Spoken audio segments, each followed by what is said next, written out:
నిన్న మొన్న ఆదిలాబాద్ జిల్లాలోని ఉమ్మడి ఆదిలాబాద్ జిల్లా ముఖ్యంగా నూతన నిర్మల్ జిల్లాలోని దిలావర్పూర్ అదే విధంగా గుండాల గ్రామాల మధ్య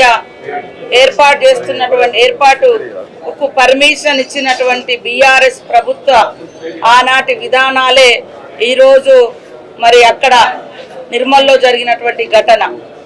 ఆ రోజు 2022 నుంచి వాళ్ళన్నీ కూడా అనుమతులు ఇచ్చి వాళ్ళు చేసినటువంటి దానికి వ్యతిరేకంగా ఇథనాల కంపెనీకి వ్యతిరేకంగా ఆనాటి బీఆర్ఎస్ ప్రభుత్వ విధానానికి వ్యతిరేకంగా ధర్నాలు చేస్తుంటే మరి దాన్ని నిస్సిగ్గుగా ట్విట్టర్లలో పెట్టి మమ్మల్ని బదనం చేస్తా ఉన్నారు. ఇలా కంపెనీకి పర్మిషన్ ఇచ్చింది ఆనాటి బీఆర్ఎస్ ప్రభుత్వము, బీజేపీ ప్రభుత్వం. కనీసం గ్రామ సభలు కూడా నిర్వహించకుండా ఇండస్ట్రియల్ మినిస్టర్ గా ఉన్నటువంటి కేటీఆర్ గారు మరి బీజేపీ ప్రభుత్వాన్ని అదే విధంగా ఇక్కడ కేసీఆర్ గారి సంతకాలను కానీ అన్నిటిని కూడా సమన్వయం చేసి సంపూర్ణమైనటువంటి పర్మిషన్ ఇప్పించింది కేటీఆర్ గారు. కేసీఆర్ గారు సంతకం కూడా ఉంది. కానీ ఈరోజు నిస్సిగ్గుగా మమ్మల్ని బదనం చేస్తా ఉన్నారు. కేటీఆర్ నువ్వు ఎక్కడెక్కడో తిరుగుడెందుకు, నువ్వు ఇచ్చిన పర్మిషన్ నిన్న వాళ్ళు ఆందోళన వ్యక్తం చేశారు కదా, అక్కడికి పోదాంపా, ఎవరిచ్చిరు ఏంది అని.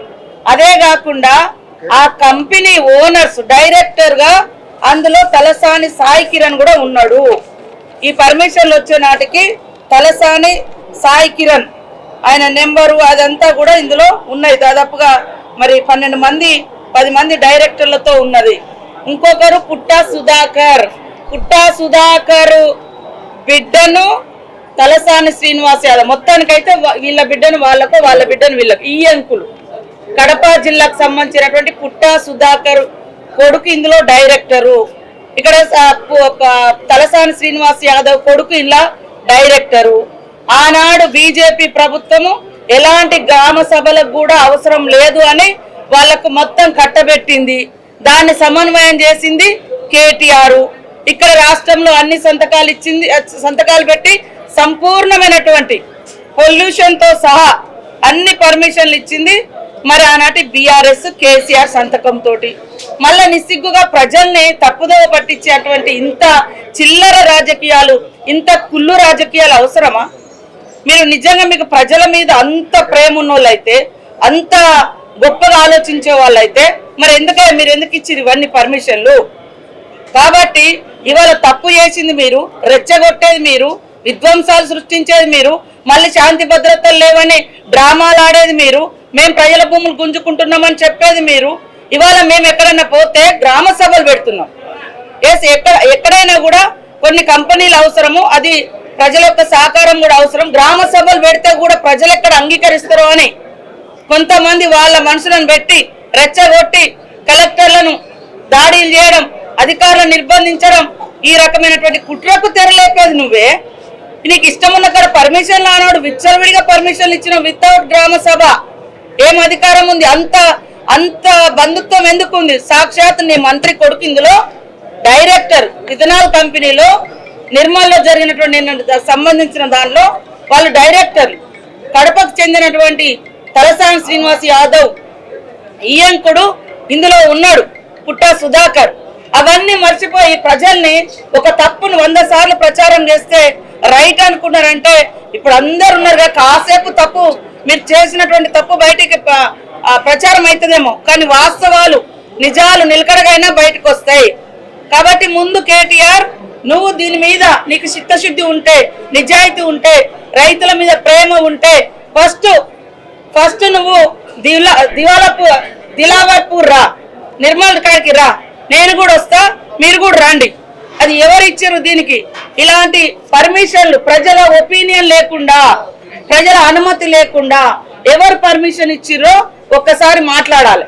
కాబట్టి ఇవాళ తలసాని శ్రీనివాస్ యాదవ్, ఆయన ఈయంకుడు పుట్టా సుధాకర్, కడప, ఈ రోజు వాళ్ళ కొడుకు ఎంపీ ఉన్నట్టుంది నెల్లూరులో, ఇక్కడ వాళ్లకు వీళ్లకు అంత అనుసంధానం చేసి ఢిల్లీని ఒప్పించి మెప్పించి ఢిల్లీ పర్మిషన్ కూడా తీసుకొచ్చి ఇచ్చింది కేటీఆర్. కేసీఆర్ సంతకాలతో సహా మేము తొందరలోనే బయట పెడతాం. కాబట్టి ప్రజలు కూడా వాస్తవాలను తెలుసుకోండి. ఈరోజు మనం చూస్తూ ఉన్నాం ఎన్ని వందల వేల ఎకరాలు మీ ప్రభుత్వంలో ప్రజల దగ్గర నుంచి గుంజుకున్నారు.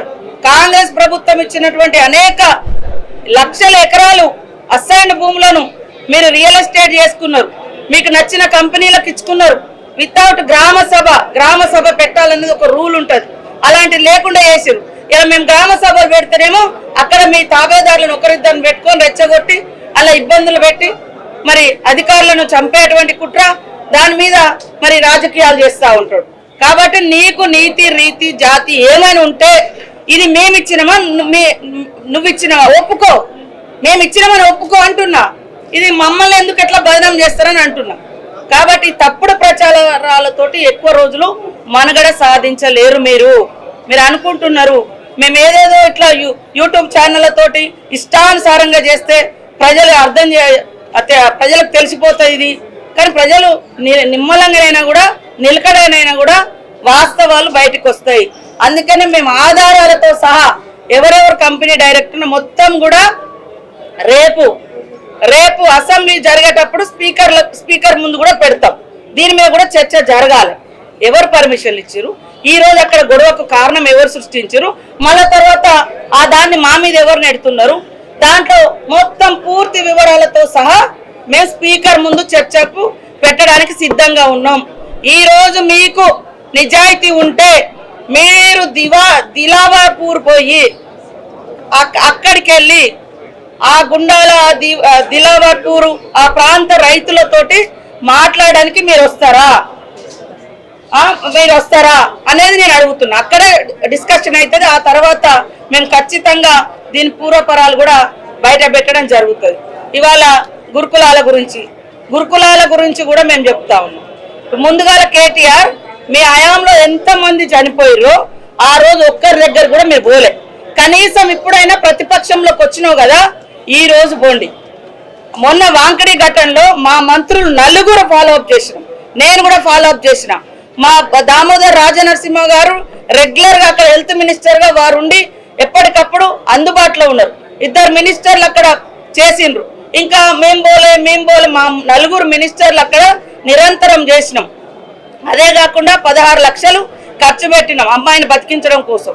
మధ్యలో అమ్మాయి అంటే ఒక కొద్దిగా కోలుకున్న తర్వాత సడన్ గా మరి హార్ట్ స్ట్రోక్ లాగా కార్డియాక్ అరెస్ట్ తోటి మళ్ళీ కోమాలోకి వెళ్ళిపోయి చనిపోవడం జరిగింది. అయినా కూడా మా యొక్క ఎమ్మెల్సీ దండే విఠల్ గారు మొత్తం అక్కడ కాపలా ఉన్నట్టుగా ఉండి పర్యవేక్షణ చేయడం జరిగింది. మరి హైదరాబాద్ నిమ్స్ కంటే ఇంకా అత్యున్నతమైనది అయితే నిమ్స్ మన అందరికీ అత్యున్నతమైన హాస్పిటల్. దాంట్లో మేము ట్రీట్మెంట్ ఇచ్చే ప్రయత్నం చేసినాం. 25 రోజులు ప్రయత్నం చేసినాం. అంతిమంగా సరే కొన్ని ఇబ్బందులతోటి ఆమె చనిపోయింది. అయినా కూడా మేము అన్ని రకాలుగా ఆ కుటుంబానికి భరోసానిచ్చినాం, ఆదుకుంటున్నాం. కానీ మీ హయాంలో ఒక్క పిల్లగాడు చచ్చిపోయినా, ఒక్క అమ్మాయి చచ్చిపోయినా, ఒక్క రోజున మీరు ఒక్క మంత్రైనా పోయిందా? ఇవాళ ముసలి కన్నీళ్లు గారుస్తున్నారు. ఇవాళ ఈ హాస్టళ్లలో జరిగే వాటి వెనుక కుట్రలు కూడా మేము తొందరలోనే బయట పెడతాం. ఖచ్చితంగా కొంతమంది హాస్టళ్లలో ఉండేటువంటి వాళ్ళతో కూడా కొన్ని లింక్స్ పెట్టుకొని అవన్నీ ఏమేమి జరుగుతున్నాయో అవన్నీ కూడా బయటకు తీస్తాం.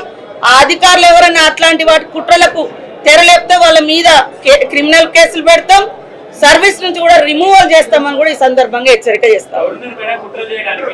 అదే చెప్తామంటున్నా, ఆధారాలతో చెప్తాం. అదే వెనక రాజకీయ పార్టీ ఉంటారు, ముంగట ఎవరో ఒకరు వాళ్ళ అన్యాయాలు వాళ్ళకి సంబంధించిన మనుషులు చెప్తాం. మాకు డౌట్స్ ఉన్నాయి ఈ హాస్టల్స్ లలో జరిగే వాటిని మాకు డౌట్స్ ఉన్నాయి. కాబట్టి మేము పట్టుకోవడానికి ఏం చేశారు వీళ్ళు? గ్రామ సభలు కూడా లేకుండా ఇట్లాంటి పర్మిషన్లు ఇచ్చారు. మనకు ఎక్కడైనా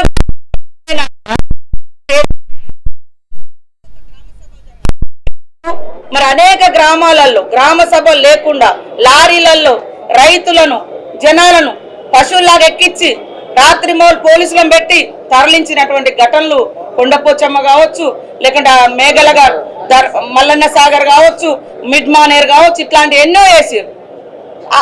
వాళ్ళ యొక్క నియంతృత్వానికి అది నిదర్శనం.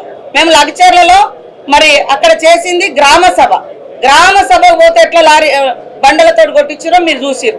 కాబట్టి దాని మీద ప్రజల అభిప్రాయం మేరకు ముందుకు పోవడం జరుగుతుంది.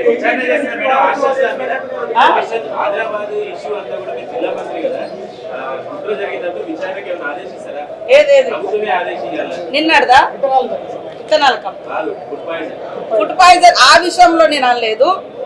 నిరంతరం జరిగే వాటి వెనుక కొన్ని మాకు డౌట్స్ ఉన్నాయి. వాటి అన్నింటినీ కూడా కులంకుషంగా ఎంక్వైరీ చేస్తాం, విచారణలు కూడా సాగిస్తాం, రిపోర్ట్స్ అన్ని కూడా తెప్పించుకుంటాం.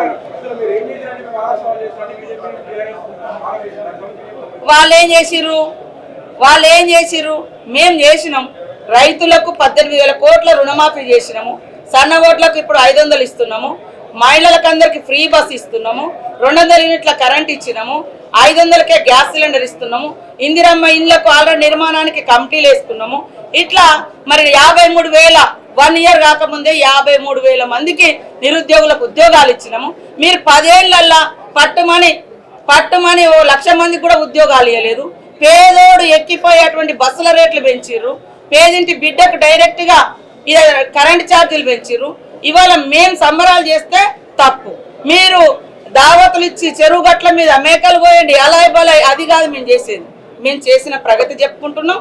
చేయాల్సినటువంటి విషయాలను కూడా పబ్లిక్తో డిస్కస్ చేస్తున్నాం. తద్వారా రైతులకు కానీ, మహిళలకు కానీ, యువతకు కానీ ఒక హోప్, నమ్మకం ఇస్తూ ప్రగతి పదంలో నడవడం కోసం ప్రజల యొక్క సహకారాన్ని తీసుకుంటూ ఈ సభలు నిర్వహించుకోవడం జరుగుతుంది. కానీ వాళ్ళ లెక్క మేకను కోద్దాం, అలాయ్ బలాయ్ దిద్దాం, ఇంకేదో అక్కడెక్కడ ఫంక్షన్లు చేద్దామని మేము చేయట్లేదు. ప్రగతి పదంగా మా ప్రభుత్వము ఈ యొక్క సభలను నిర్వహిస్తూ ఉంది. అందరూ సహకరించాలని కోరుతాం.